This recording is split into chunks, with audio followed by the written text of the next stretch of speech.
Hello, I'm Tamika Tate, and you're tuned in to In the Spotlight. Today, our guest featured person is Mr. Bill Youngblood McCrary, former Negro League Baseball player, National Negro League Baseball player. Is that correct? Am I saying that right? It would be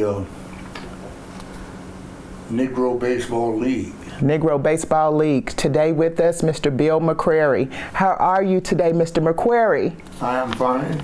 It's a pleasure to be able to meet with you and everything. I've heard a lot about you. I've read a lot up on you as well. You have a lot of interesting things that took place as you went on with your baseball career, and we just want to talk with you today, and so everyone out in TV land can learn more about you as well. Is that okay? It's okay. Great. First, I want to just talk about the spring trainings that took place in Hot Springs, Arkansas, which we're filming from today. We're actually in the village though, but the spring training started taking place, I think it says 1886, the first spring training. But when did you come aboard? Oh, see, I never did train in Hot Springs. Okay. See, I came after that, but Satchel Paige and those guys ahead of me, a lot of them trained in Hot Springs. Okay, so tell me a little bit about your baseball career and when did that take place? Well, to tell you about mine started in Beloit, Wisconsin. The St. Louis Cardinals was having a tryout in my hometown. And my American Legion coach, which was a white man, called me up and asked me was I going to the tryouts, and I said no. And he said, why? I said, because they're not taking any blacks. So he said, well, go for the experience. And I told him no, I didn't need the experience. But that man got in his car, came over to my house, made me get on my bicycle, and he followed me all the way to the tryouts. Well, after the tryouts, they call all the players to the center of the diamond, and they tell you what to work on or if they want to talk to you. I didn't go to the center of the diamond. I got on my bike and went home. About 6 o'clock that evening, the scout, Runt Myers was his name, M-A-R-R-S, and the American Legion coach came by my house, and they wanted to talk to my dad and I. So I went and got my dad, and they asked my dad if he thought I would like to go play baseball somewhere. My dad said, I don't know, I asked him. So they asked me, and I said, yeah, but I know I'm not going to St. Louis. He said, no, but I wished I could take you to St. Louis, but I will put you in touch with one of the best teams in the Negro League, and that was the Kansas City Monarchs. So he arranged everything and got it set up where I could go to Kansas City and try out. And I was there for a while, and after I was there, they told me, he says, well, we're going to keep you, so you go to the Streets Hotel and get you a room until we find a home for you to stay in. I said, no, I can't go to the Streets Hotel and get a room. I said, if I don't go back to Beloit, Wisconsin and finish high school, my dad will shoot me. And they let me go back, and I finished high school, and then I went back to Kansas City. And when I got to Kansas City, that time the Satchel Paige called all the fellows together, and he said to me, said now we have some Youngblood. And that's why I got the nickname Youngblood, because they started calling me that. And Satchel Paige gave me that name. Yeah. And so, who are some people that you got a chance to meet along with Satchel Paige that are significant to the baseball era as well, that you had an opportunity to play with? Buck O'Neill, a guy named Ted Strong, who also played with the Harlem Globetrotters. Okay. He was a center fielder for the Kansas City Monarchs, and the manager at that time was Duncan. Oh, there's a lot of ball players that I met. Even now, well, since I'm not in baseball anymore, we used to have reunions at Kansas City at the museum. And players like Don Newcomb, Black, Joe Black, there was a lot of guys that came there. Yes, sir. Henry Aaron, Ernie Banks, all those guys used to come back to the reunions. I got to meet a lot of them. And what position did you play when you were with the Kansas City Monarchs? I played shortstop. Played shortstop. In fact, I took Ernie Banks' place at shortstop for the Kansas City Monarchs when the Cubs called him up. I think it was Des Moines, Iowa. And after he got called up, I played in his position, in that position. Yes. And I was playing with the Satchel Paige All-Stars, and we were playing the Western League All-Stars, which was Ernie Banks was one of the All-Stars.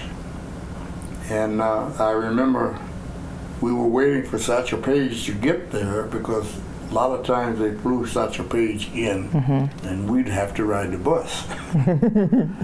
So anyway, when he got there, about 15 minutes before game time, he walked down to the dressing room, put on the uniform, walked out, threw 3 pitches in the bullpen, and said, "I'm ready." He then went out on the mound and pitched 7 innings of no hit, no run ball against the Western League All-Stars. In the 7th inning, he set everybody down but the catcher. Struck out the side and waved at the crowd. That was one of the things that I will always remember because he was quite a guy. Yes. And so I understand you've received numerous awards for your competition in the baseball itself.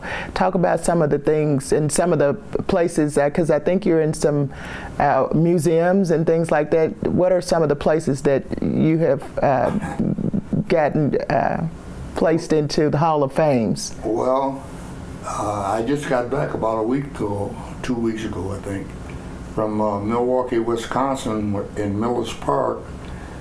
They put 3 of men that played in the Negro League into the Wall of Fame.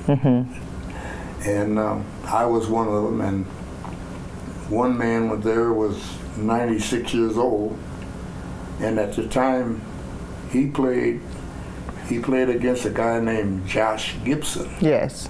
Which was one of the ball players that hit more home runs, they say, than Babe Ruth ever thought about hitting. Yes. And at that time, this man was there, and he said that Satchel Paige was called the best, and Josh Gibson was called the best. But they never met each other until one day, and he was there, this man was there, and he said that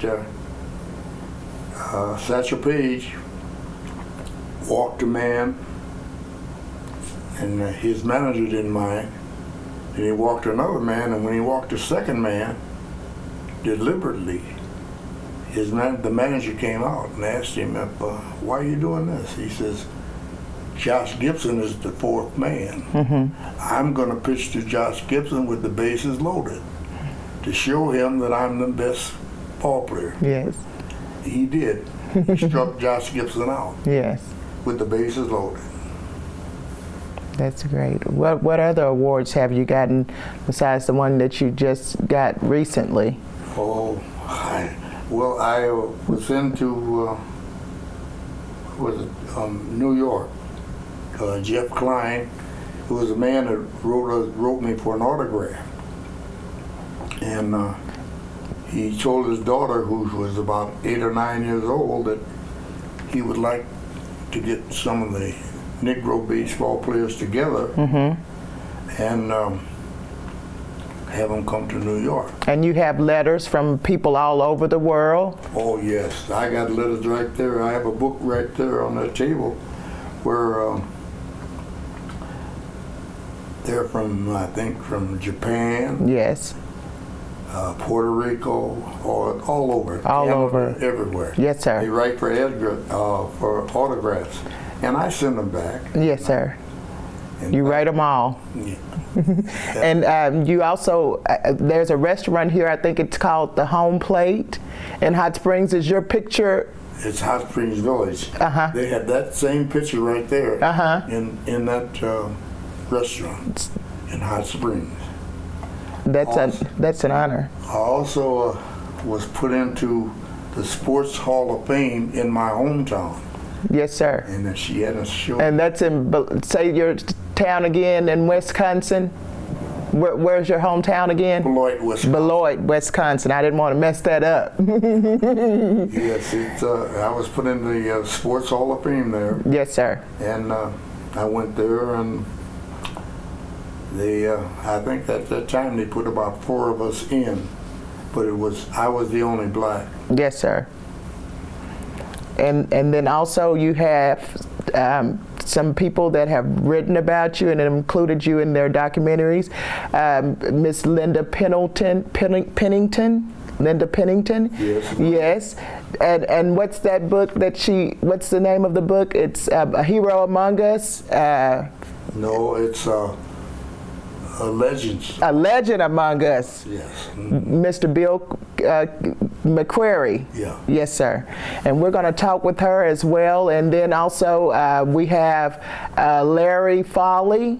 Larry Foley. Yeah. He did a documentary, First Boys of Spring, and he also talked. Yes, sir. Included me in his in that film. Yes, sir, and we're going to talk with him as well. So this should be interesting. But what are some other things that you contributed while you've been here, and other than the baseball, what are some special things about Mr. McCrary that people remember you by? Well, a lot of people say you never saw a person always so happy. Well, I have a reason to be happy because I'm still living. Yes. How old are you again? 86. Yes. And my children, I have a daughter in California and I have a son in Naperville, Illinois. Now my son is retired, and now he travels around with me because I can't travel around by myself. And every place that I go, he goes with me. And that is really something that he can do that. Yes. You see, I don't see too well. I don't hear too well. And at my age, people will take advantage of me. And that's why I have him go around with me. Well, he's retired, and he enjoys it. He gets a lot of freebies, he calls it. I'm sure you're a pretty important guy. If you don't think so yourself, you are. And I'm just looking around your home and all of the memorabilia that you have acquired and everything. And we just are glad that we were able, I'm just glad and honored to be able to meet and talk with you. You gave me a personal baseball card, and I know that's something that a lot of people don't have, so I'm honored with that as well. You're tuned into In the Spotlight with Mr. Bill McCrary, Youngblood McCrary. And we'll later talk with Miss Linda Pennington Black, and we'll hear more about the book that she wrote about you. And also we'll talk with Mr. Larry Foley and the documentary that he also included you in as well. And you're tuned into In the Spotlight. Well, I'd like to say this. Linda Black did not know what a baseball looked like. I don't think. That was funny how this started. I was sitting at home plate having breakfast, and the man walked in. He says, "How you doing, Bill?" I said, "Fine." He says, "Mind if I sit down?" And I said, "No, I don't mind. I'm just having breakfast." And his name is Roe. And we were talking about baseball and everything. And when we left, that Sunday he went to church, and that's the same church that Linda goes to. Mm-hmm. And told Linda, says, "You better write a book about that man, because if you don't, somebody will." Mm-hmm. And that's how the book came about. Yes. Well, we'll hear from her. And it's been a pleasure. You tuned into In the Spotlight with Mr. Bill Youngblood McCrary. Thank you for tuning in. When we come back, Miss Linda Pennington Black. Jeff Klein, he had it at his house, and we went to his home, and he said, "You're in this book." I said, "What do you mean I'm in that book? I'm not in Satchel Paige book." He said, "Look at page 156. And then he gave me the book. On 156, Satchel Paige, in Satchel Paige book, there's something about me. We're back in the spotlight with Miss Linda Pennington Black, author, and she is a native of Arkansas. She is a book writer and poet writer, and I just researched some things about you. We're here really talking about Mr. Bill McCrary, Mr. Bill Youngblood McCrary. We don't want to leave out that nickname that Satchel Paige gave him. You did the book Legend Among Us, the story of William Younglood McCrary of the Negro Baseball League, Kansas City Monarchs, and then also I looked over, you did a poetry writing title works, The Dream, the Victory, which was accepted by the White House for the President Obama's first inauguration. So you have some notable things that you have done, but we're talking about Mr. McCrary. But let's first just give us a brief overview of your experience in writing and how you get into different genres of writing, because there's a different variety, and so let's talk about that. Introduce yourself, because I want to make sure that we all have the right name and everything like that. So just say hi to TV Land today. Well, hello, TV Land. My name is Linda Pennington Black, and I am a writer, a poet, and I do some public speaking. I started writing at an early age. Actually, I wrote my first poem at 10. Yes. And sent it to Nashville to be set to music. They sent it back, of course, and I threw it in the trash. I don't even know the name of the poem that I first wrote, but I started out writing children's books. And it hasn't been that long, I can say that I was a lifetime writer, because I've been experimenting with it for a long time. But when Bill's book came about, I'd never done a biography. Yes. But when Bill's book came about, just like he said, a guy at my church approached me, and because he knew I was a writer, and he asked me if I knew Bill, and I said, no, I've never met him. He says, well, you need to meet him because his story needs to be told. And then later on, came back to me again, and he asked me, did you ever get in touch with Bill? I says, no, I didn't. I says, because I'm not really, I don't really know anything about baseball. He says, well, if you don't write his story, somebody will. You better get in touch with him. So I did, and the rest is history. You got to writing.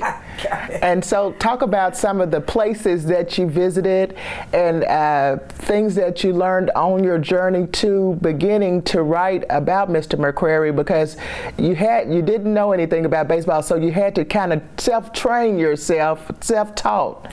Yes, I did. And I tell you, I have a stack of books that I had to go through and read about some of the. I'd heard about Satchel Paige, I'd heard about Josh Gibson and a few others, but I didn't know the extent of all of the guys that played in the Negro Baseball League. And in my research, I found out there were 3 women who played in the Negro Baseball, right alongside with the guys. Wow. And and then I also visited the Negro League Baseball Museum in Kansas City, so that I could get a really good concept of what I was writing about. Yes. Yes. So, and then we have had various speaking engagements Bill and I have. So I've learned a lot just being with him Yes. about baseball. Just kind of give me a brief overview of your book itself. Well, the book is actually A Legend Among Us, is a book about Bill, but I did give an overview, a short overview of the Negro Baseball League. And some of the players and some of the founders. But the book itself is about Bill's life. Yes. Can you remember some interesting things that you learned about Bill when you did your research on him that kind of stands out to you, just us talking right now?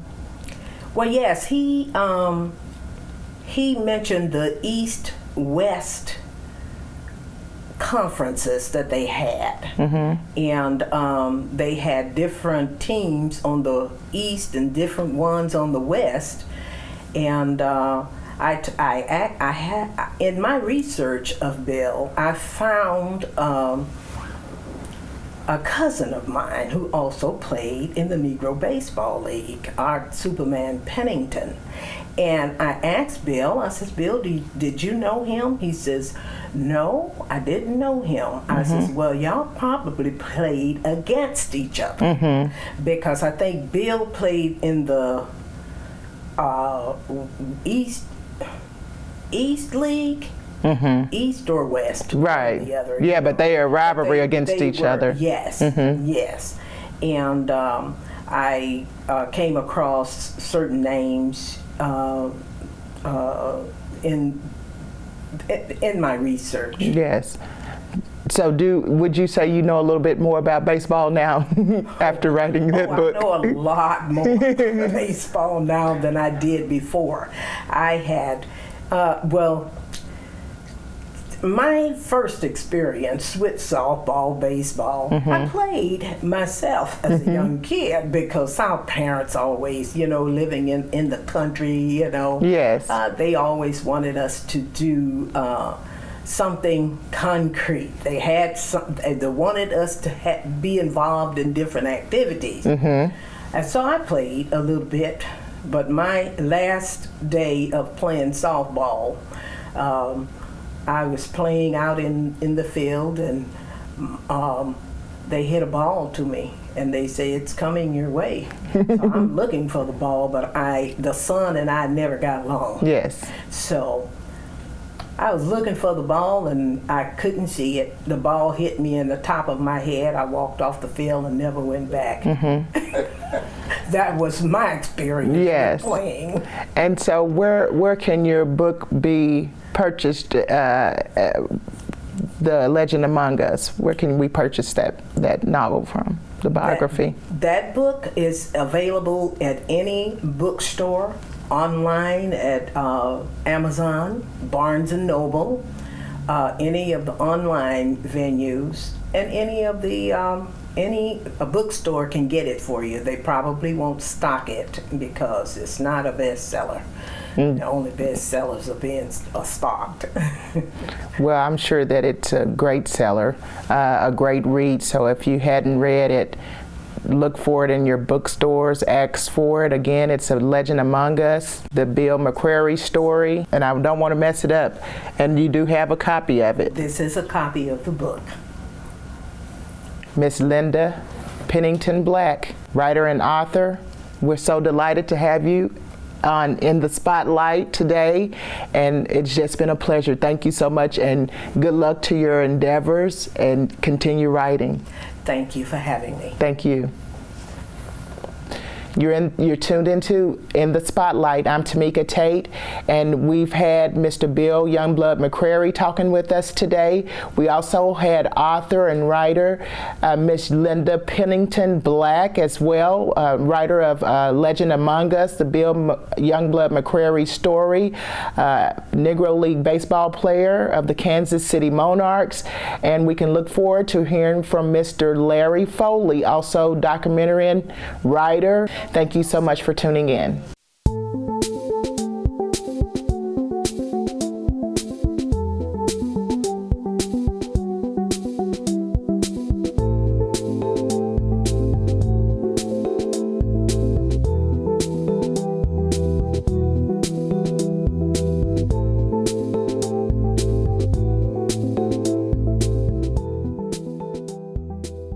premiered at the Hot Springs Documentary Film Festival in October of 2015, and it was released for national broadcast on the Major League Baseball Network in February of 2016.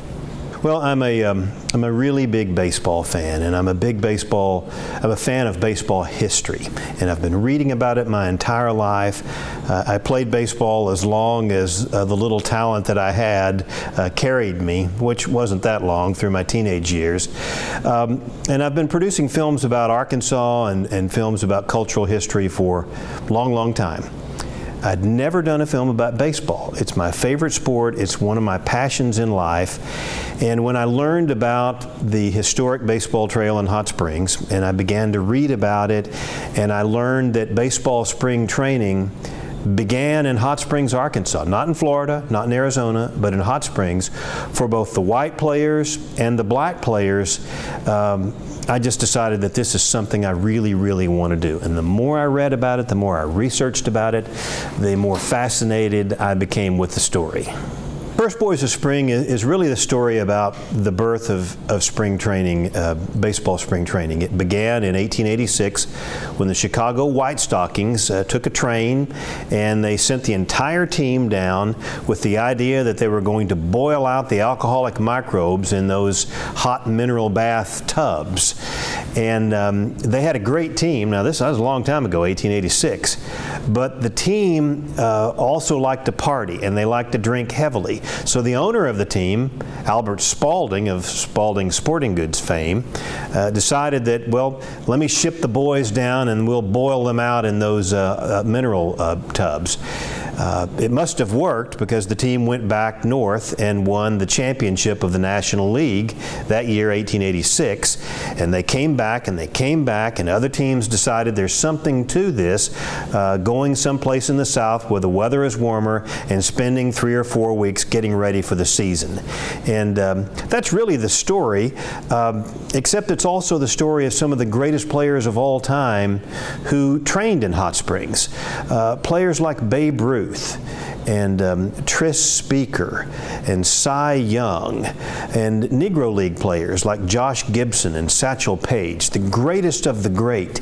Even today, after all these many years, almost half of the players, baseball players enshrined in the National Baseball Hall of Fame, trained in Hot Springs, Arkansas. So it was a natural story for me to work on, and as I have told people, it was like I spent 2 years in a candy store. It was just too much fun.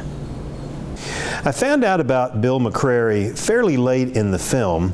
I learned that he had, in the film production, I'd learned that Bill had played for the Kansas City Monarchs of the Negro Leagues after World War II, and he started playing with them at the age of 17. Now, what's interesting about that is that the star player on those old Kansas City Monarch teams was Satchel Paige, one of the greatest players in baseball history, certainly the most famous of all the Negro League teams. Now, Satchel started coming to Hot Springs in the 1930s. Bill met him in the 1940s, and it was Satchel who named Mr. McCrary Youngblood, because he said he needed some young blood on the team. And Satchel told Bill that he loved to go to Hot Springs, Arkansas, because he loved those baths, those therapeutic mineral baths that would make him feel better. In fact, I read a story about Satchel that the great Yogi Berra, the old Yankee catcher, saw Satchel one time at a Negro, not a Negro League, but an all-star baseball game. And Satchel was standing under the shower, and he was pouring that hot water on his right arm. That's how much Satchel believed in the therapeutic benefit of that hot water. But many years, Bill McCrary is not from Arkansas. He's not from Hot Springs, but he moved to Hot Springs late in life to retire at Hot Springs Village. And it's interesting that the place that the great Satchel Paige told him about is where Bill ended up retiring and where he lives today. I learned something in grade school when I watched a film that we had called Hemo the Magnificent, interestingly enough. The great Frank Capra directed it. It was an educational film, but it was really entertaining. And somehow or another in the 5th or 6th grade, watching that educational film that was also entertaining taught me something about what would end up being a big hunk of my career. And that is, you can do educational films that are instructional and informational, but you can also make them fun. And so my goal was to tell an interesting story that a lot of people didn't know anything about.